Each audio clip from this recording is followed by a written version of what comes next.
مقدس نور سره دیده پزا رنگین ښکاري ستا رڼاګانې له اسمانه تر زمینه ښکاري مقدس نور سره دیده پزا رنگین ښکاري.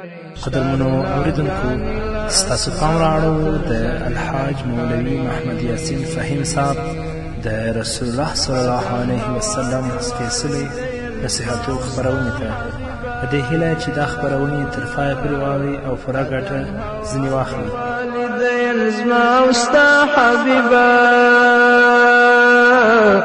زما په رګو کې لا قدیمه دا ستا وینه ښکاري.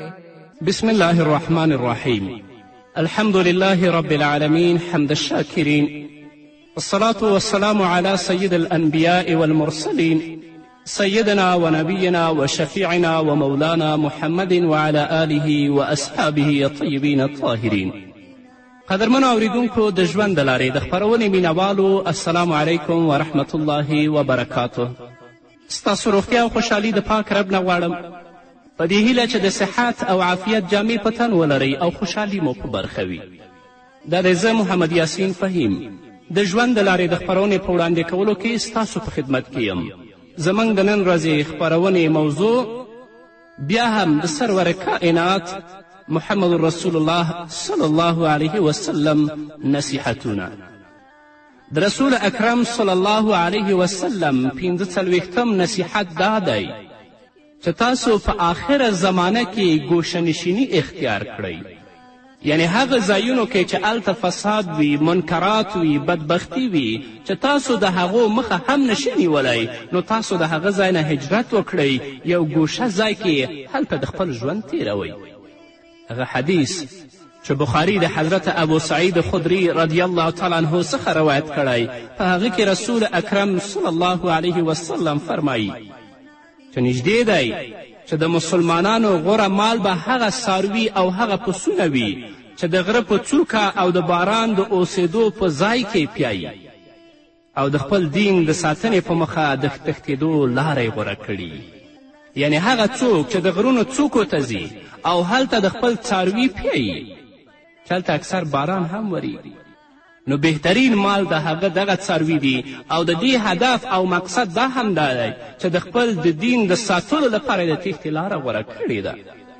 نن ورځ موږ وینو چې په اکثرو ښارونو کې فساد او منکرات د خپل اوج ته رسیدلی دي، او الحمدلله هغه ورونه او خویندې چې په اطرافو په غرونو کې ژوند کوي، هغوی د خپل د دین پابند دي.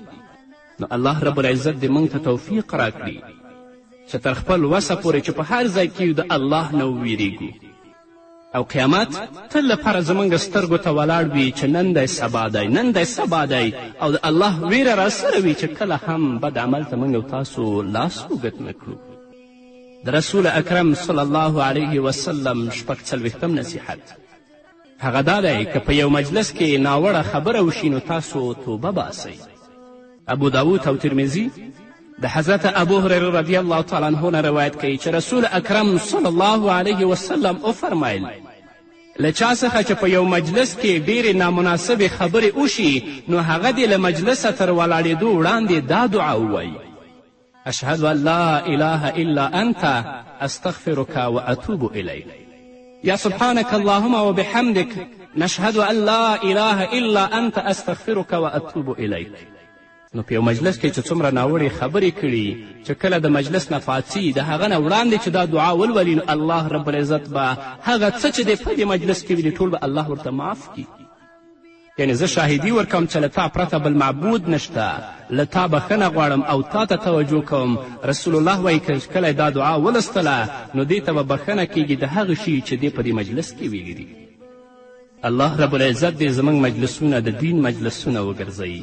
الله دې زموږ مجلسونه د علم مجلسونه وګرځوي.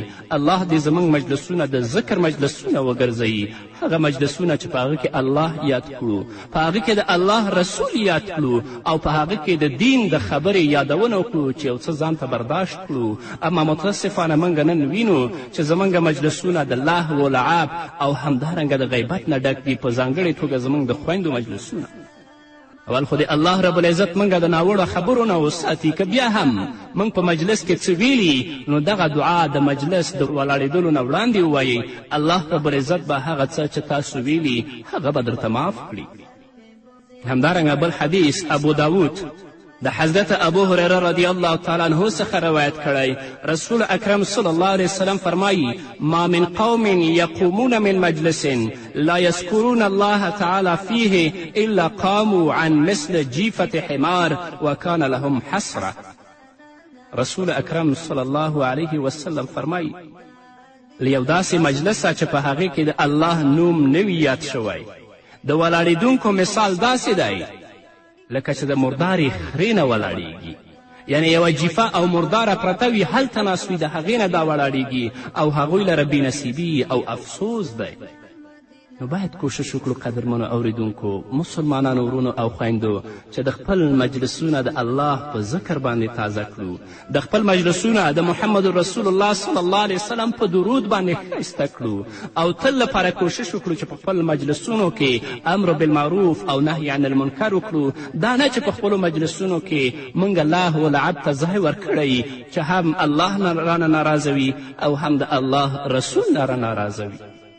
نه باید کوشش وکړو که په مجلس کې څوک ناوړه خبره کوي تر خپل وس او توانه پورې موږ او تاسو د هغه معنی شو او هغه ته وایو چې کومه خبره ته کوې دا دین سره تړاو نه لري، په دې باندې الله درنه خفه کیږي، په دې باندې د الله رسول درنه خفه کیږي. که دا نشي کولی نو د هغه مجلس نه باید ته ولاړ شي. هغه خلک چې په مجلسونو کې الله ولعب وایي، ناوړه خبرې کوي، کفري الفاظ وایي، هغو سره په مجلس کې ته اشتراک مه کوه، ګډون مه کوه، ځکه کومه غضب د الله چې په هغو باندې راځي هغه به تا باندې هم راځي. نو د مجلس نه ولاړ شه. نو خویندو او ورونو ته زما دا توصیه ده چې لا ولا په مجلسونو کې پرېږدئ. الحمدلله موږ مسلمانان یو، د دین یوه خبره په خپل مجلس کې راګډه کړئ او د هغه په اړه د یو بل نه تاسو معلومات واخلئ، الله یاد کړئ، د الله رسول یاد کړئ. خدای مکړه داسې نشي لکه څنګه چې رسول الله فرمایي هغه قوم چې په یو مجلس کې ناست وي هلته الله نه یادوي چې کله د مجلس نه پاڅي د هغو مثال داسې دی لکه د یو مردارې سره چې ناست وي او د هغه نه بلاړیږي. الله رب العزت دې زموږ مجلسونه په خپل ذکر سره ښایسته کړي او الله دې توفیق راکړي چې د رسول اکرم صلی الله علیه وسلم دا نصیحتونه په خلاص غوږونو باندې واورو، په خلاصو غوږونو باندې واورو او په خپل ورځني ژوند کې هغه عملي کړو. د رسول اکرم صلی الله علیه وسلم 40 نصیحت هغه دا دی چې تاسو تسبیح وایئ، یعنی د الله پاکي بیانوئ. مسلم د حضرت ابوذر رضی الله تعالی عنه نه یو حدیث روایت کوي. هغه فرمایي چې رسول اکرم صلی الله علیه وسلم ما ته وویلې چې ای ابوذره زه تا ته هغه کلام در وښیم چې الله ته تر هر شي خوښ دی. ای ابوذره زه تا ته هغه کلام در ونه ښیم چې الله ته تر هر شي خوښ دی. ابوذر وایي ما ویلې هو یا رسول الله راویښیه. نو رسول اکرم صلی الله علیه وسلم راته وویلې چې الله رب العزت ته تر ټولو دا کلام خوښ دی چې سبحان الله وبحمده. ان احب الکلام الی الله تعالی سبحان الله وبحمده. بشکه الله ته محبوب کلام سبحان الله وبحمده دی. نو د دې پر ځای چې په مجلسونو کې لهو لعب وایو، غیبت کوو، د خلکو کمی او زیاتی ته هلته متوجه کیږو، د هغه پر ځای په ژبه باندې ووایي چې سبحان الله وبحمده سبحان الله العظیم. الله به هم درنه راضي شي، الله به عزت د دنیا او د آخرت به هم درکړي او د دنیا او د آخرت خیر چې د الله نه غواړي الله به هغه هم درکوي. بل حدیث دی په مسلم کې چې د رسول اکرم صلی الله علیه وسلم نه پوښتنه وشوه چې تر ټولو غوره ذکر کوم یو دی. رسول اکرم صلی الله علیه وسلم ورته وفرمیل ما اصطفى الله لملائکته او لعباده سبحان الله وبحمده. هغه چې الله د خپلو ملائکو او بندګانو لپاره غوره کړی دی هغه سبحان الله وبحمده دی. ډېر آسانه کلمات دي، په دې باندې به الله رب العزت تا ته ډېر اجر درکوي او الله به درنه راضي کیږي. بل حدیث د بخاري دی. حضرت ابو هریره رضی الله تعالی عنه فرمایي چې رسول اکرم صلی الله علیه وسلم وفرمایل 3 کلمې دي چې هغه په ژبه باندې ډېرې آسانه دي، یعنی په ژبه سپکې دي او الله څخه ډېرې محبوبې دي او په تله د میزان کې ډېرې درنې دي. هغه 3 کلمې دا دي: سبحان الله وبحمده سبحان الله العظیم. نو دا د محمد رسول الله صلی الله علیه وسلم نصیحت دی موږ ته چې تاسو تسبیح وایئ، الله یادوئ. په هر ځای کې چې یاستئ کوشش کوئ چې ستاسو ژبه د الله په یاد باندې تازه وي. که غواړئ چې الله درنه راضي شي، که غواړئ چې د زړه زنګم ختم شي، په هغه کې د الله نور ځای ونیسي، نو تاسو د الله تسبیح او تقدیس بیانوئ. ناوړه مجلسونو کې اصلا ګډون مه کوئ.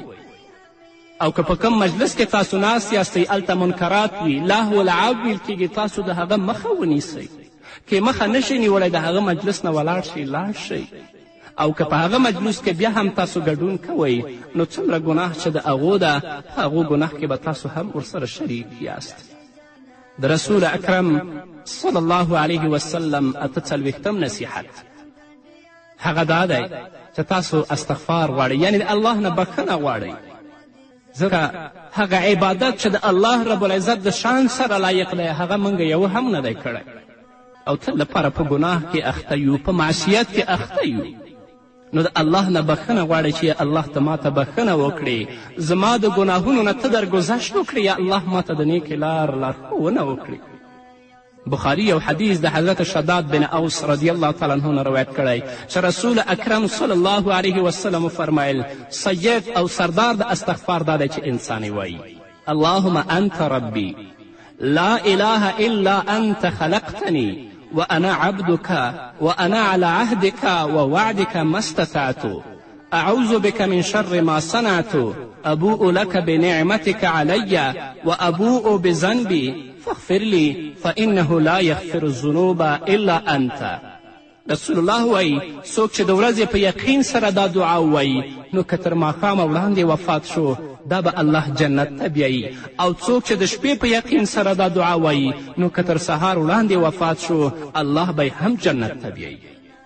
نو ځکه رسول الله صلی الله علیه وسلم وایي چې تاسو استغفار غواړئ، د الله نه بخښنه غواړئ. او سید و سردار د استغفار دغه دعا ده چې ما تاسو ته ولستله. کوشش کوئ چې سهار او ماښام دا دعا لولئ.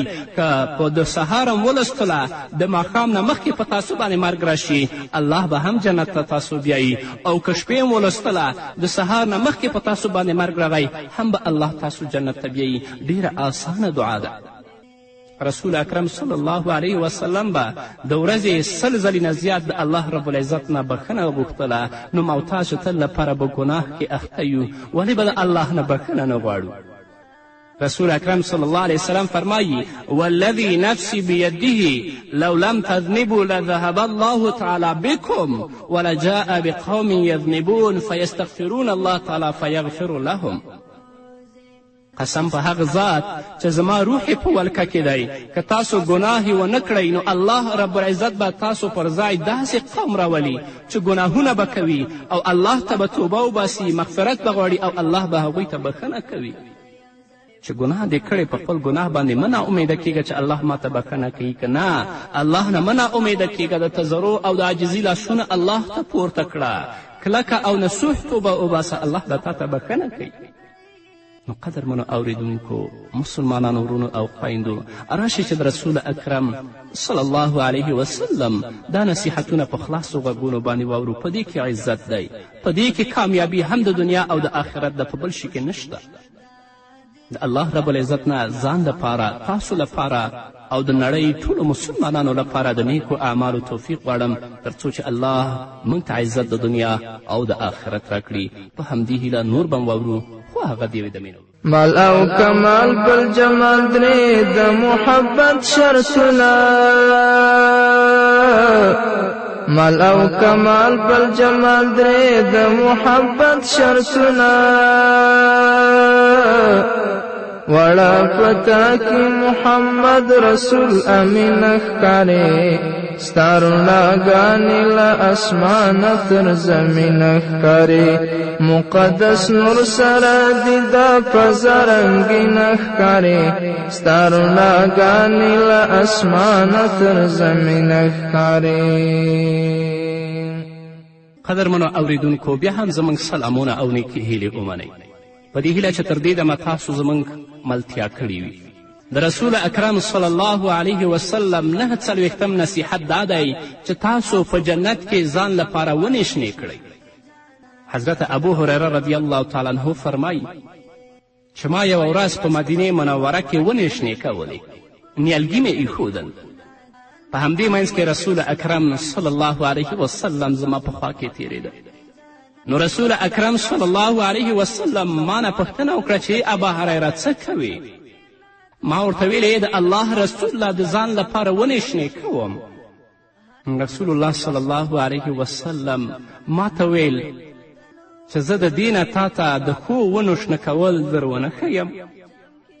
ما ویل ولې نه ای د الله رسوله؟ نو رسول اکرم صلی الله علیه وسلم راته ویلې چې دا دعا وایه: سبحان الله والحمد لله ولا اله الا الله والله اکبر. دا دعا وایه تغرس لك بكل حدة شجرة في الجنة. چې کله دا دعا وایي د دې په ویلو به ستا لپاره د هرې کلمې په بدل کې په جنت کې یوه ونه شنه شي. سبحان الله والحمد لله ولا اله الا الله والله اکبر. ډیر آسان کلمات دي. په دنیا کې خو زحمت وباسو د محدود ژوند لپاره، ټول عمر په خواري باندې تیروو، نه ګرمي راته معلومیږي نه ساړه راته معلومیږي، خو زحمت وباسو چې د دنیا محدود ژوند زموږ څنګه ښایسته شي. هغه ابدي ژوند چې تل لپاره به ته هلته ژوندی یې، هلته نه مرګ شته، هلته نه درد شته او نه تکلیف شته. راشه د هغه ژوند لپاره هم څه په دنیا کې وکړه. آسانه کلمات وایه چې سبحان الله والحمد لله ولا اله الا الله والله اکبر. در دې چې په هغه مجلس کې لهو لعب کیږي، تسبیح راواخله، د الله یاد کول، الله ذکر کوه چې الله رب العزت تا ته په جنت کې ونې شنې کړي، الله رب العزت دې هلته مرتبې اوچتې کړي. په ځانګړې توګه زما دا سپارښتنه خپله خویندو ته ده چې د خپل مجلسونه د الله په ذکر باندې ښایسته کړئ، په زړه کې او په لاس باندې د الله یاد کوئ. غیبت او هغه ناوړه خبرې چې تاسو په مجلس کې کوئ د هغې نه اجتناب وکړئ که غواړئ چې الله درنه راضي شي. د رسول اکرم صلی الله علیه وسلم 50 نصیحت هغه دا دی چې د زهري شیانو له خوړلو د ځان ساتلو لپاره دا دعا وایئ. یعنې که تاسو غواړئ چې مار، لړم، همدارنګه نور زهري شیان تاسو ته تکلیف در ونه رسوي، نو دا دعا وایئ، الله رب العزت به هم د هغو د شر نه ساتي. مسلم او ترمذي د حضرت ابو هریره رضی الله تعالی عنه نه روایت کړی چې یو سړی رسول اکرم صلی الله علیه وسلم ته راغی او ویې ویلې چې ای د الله رسوله زه تېره شپه یو لړم وخوړلم، یعنې لړم وچیچلم. رسول اکرم صلی الله علیه وسلم ورته ویل که تا د شپې دا دعا ویلی وی نو هغه به تا ته تاوان نه وی در رسولی. هغه دعا دا ده: اعوذ بکلمات الله التامات من شر ما خلق. زه د الله په پوره کلماتو د هغه د مخلوق له شره پناه غواړم. نو که تاسو د خپل کوټه کې د خپل کورنۍ کې دغه دعا ولولئ، الله رب العزت به هم د مار، د لړم او د نورو خزندهو د چیچلو او د تکلیف رسولو نه ساتي. په یو بل روایت کې دي څوک چې پورتني کلمات، یعنې دغه کلمات چې ما تاسو ته ولوستل 3 وارې ووایي، نو هغه ته په شپه کې هیڅ زهرجن شی تاوان نشي رسولی. حضرت سهیل رضی الله تعالی عنه وایي چې زموږ په کور کې دا کلمې ورښودل کېدې او ټولې کورنۍ به هره شپه دا کلمې ویلې. نو زموږ د کور یو ماشوم یو ځل زهرجن شي وچیچه، خو اصلا هغه د درد احساس نه کوه. اعوذ بکلمات الله التامات من شر ما خلق. که غواړې چې د زهرجن شي، د تکلیف نه بچ شي، نو د رسول اکرم صلی الله علیه وسلم دا نصیحت په خلاصو غوږونو باندې واوره، الله رب العزت به دې د هغو د تکلیف نه ساتي. او که ستاسو په کورنۍ کې څوک زهرجن شي وچیچل، د ډیر په اخلاص سره تاسې سورې فاتحه الحمدلله رب العالمین تر پایه پورې ووایئ او د خپل ګوته لمده کړئ. په کوم ځای کې چې چیچلی هلته یې مسه کړئ، الله رب العزت به هغه ته شفا ورکوي. یو لوی حدیث بخاري د حضرت ابو سعید خدري رضی الله تعالی عنه نه روایت کړی دی. هغه فرمایي چې د صحابه کرامو یوه ډله په سفر روانه وه، نو هغوی د عربو یو کلي ته ورسېدل او د هغه کلي د خلکو نه د خوراک او د ډوډۍ غوښتنه وکړه، خو هغو انکار وکړه. د رسول اکرم صلی الله علیه وسلم صحابو ته خوراک ورنه کړ. نو د دې کلي مشر یو زهرجن شي وچیچه. هغوی ډیر کوشش وکړه خو ګټه یې ونه کړه چې د هغه درد آرامه شي. په هغوی کې ځینې خلک وویل که تاسو دې قافلې ته ورشئ چې له کلي سره یې اړولي دي نو کیدای شي چې یو شی ځینې ترلاسه کړئ. د صحابه و کرامو قافله یې ښودله. نو هغه خلک راغله صحابه و کرامو ته، ورته ویل چې زمونږ مشر یو زهرجن شي چلی دی، موږ ډیر کوششونه وکړه خو هغه ته یې ګټه ونه رسوله. که تاسو سره څه وي نو تاسو د زمونږ د مشر تداوي او درملنه وکړئ. یو صحابي ویلي هو په الله باندې قسم دی چې زه دم کولی شم، خو موږ د تاسو نه د خوراک غوښتنه کړې وه، تاسو موږ ته خوراک رانه کړه. تر هغه وخته پورې زه دا دم نه کوم تر څو چې تاسو موږ ته خوراک رانه کړئ. نو هغه خلکو صحابه و کرام رضوان الله تعالی اجمعین سره د پسو په رمه باندې موافقه وکړه چې موږ به تاسو ته څاروي درکوو. هغه صحابي ورغی او په سورت فاتحې دم که، یعنې سورې فاتحه یې ولستله، په کم ځای کې چې هغه ته تکلیف رسېدلی و هلته شف او کف که. نو هغه د کلي او د قوم مشر ته الله شفا ورکړه، جوړ شو. نو هغه خلکو چې کومه هدیه د دې صحابي سره واده کړې وه هغه یې دې ته ورکړه. ځینې صحابه و کرامو رضوان الله تعالی اجمعین ویل دا هدیه تقسیم کړه، خو چا چې دم کړی و هغه ویلې چې تر هغې نه تقسیموم چې څو رسول اکرم صلی الله علیه وسلم ته مې د واقعي بیان نه وي کړی چې رسول اکرم صلی الله علیه وسلم موږ ته څه بیان کوي. نو دا صحابه کرام رسول اکرم صلی الله علیه وسلم ته راغله، ټوله قصه رسول الله ته بیان کړه. رسول اکرم صلی الله علیه وسلم ورته ویل تا ته څرنګه معلومه شوه چې د دې سورې په ذریعه دم هم کیږي؟ بیا رسول اکرم صلی الله علیه وسلم ویل تا ښه کړي، نو دا څاروي چې هغوی تاسو ته درکړي دا تقسیم کړئ او ما ته هم حصه راکړئ. د دې په ویلو سره رسول اکرم صلی الله علیه وسلم وخندل. دا د رسول الله صلی الله علیه وسلم نصیحت دی، خو په دې شرط چې موږ په خلاصو غوږونو واورو او دا عقیده ولرو چې دا د الله کلام دی او په دې سره به الله رب العزت زموږ مریض ته یا هغه چا ته چې هغه مار او لړم چیچلی الله شفا ورکوي چې په دې نیت وایي الله به شفا ورکوي. او د رسول اکرم صلی الله علیه وسلم د دې حدیث نه دا هم ثابته شوه که څوک دم کوي یا تاسو ته څه شویست لیکي یا تعویز لیکي که تاسو څه شکرانه ورکوئ په دې کې باک نشته، خو دا نه چې هغه به درته وایي چې ته به ما ته تور غویه راولې یا به سپین څاروی راولې یا به تور چرګ راولې یا به سور چرګ راولې، دا نه، یا دا به هم در باندې نه ږدي چې ته به ما ته 1000 او 2000 روپۍ راکوي. دا د هغو چل دی چې تاسو نه بیا په چل باندې پیسې اخلي، نه چې هغه تاسو ته کله څاښت ولیکه یا شویز درته ولیکه یا ستاسو په مریض باندې دم وکه، تاسو کولی شئ چې د هغه په مقابل کې څه شکرانه ورکړئ، دا هغه ته حلاله ده. نن راکسرو خلکو د دم او د تعویز نه تجارت جوړ کړی دی. خلکو کې ناپوهي زیاته ده، چاته وایي چې ته ماته سور غویه راوله، چاته وایي چې ته تور غویه راوله او چاته وایي چې ته ماته داسې چرګ راوله چې د هغه په وینه یې لیکم. دا ټولې دوکې دي، تاسو دوکه کوي. هو یو عالم چې د الله د دین نه خبر وي، د الله د کلام او د رسول الله د ویناو نه خبر وي، چې کله تاسو هغه څه ورځئ تاسو ته یو دم کوي یا تاسو ته یو شویست لیکي، نو تاسو کولی شئ چې د هغه په بدل کې تاسو هغه ته څه شکرانه ورکړئ، هدیه ورکړئ او هغه یې قبوله کړي. په دې کې شرعا هیڅ کوم مشکل نشته دی. نو قدرمن اورېدونکو دا وه زموږ د نن ورځې خپرونه چې ستاسو درانه حضور ته وړاندې شوه. تر بلې خپرونې پورې چې زه بیا هم ستاسو درانه حضور ته راځم، تاسو ټول په پاک رب سپارم. پاتې ژوندم نیکمرغه، ښاد، بریالي او کامیاب اوسئ. ستا د وزر د رحمت شوري لر او برته تللي، ستا د وزر د رحمت شوري لر او برته تللي، د هر مومن په زړه کې ستا سپېڅلې مینه ښکاري، ستا رڼاګانې له اسمانه تر زمینه ښکاري، مقدس نور سره دې دا فضا رنګینه ښکاري، ستا رڼاګانې له اسمانه تر زمینه ښکاري.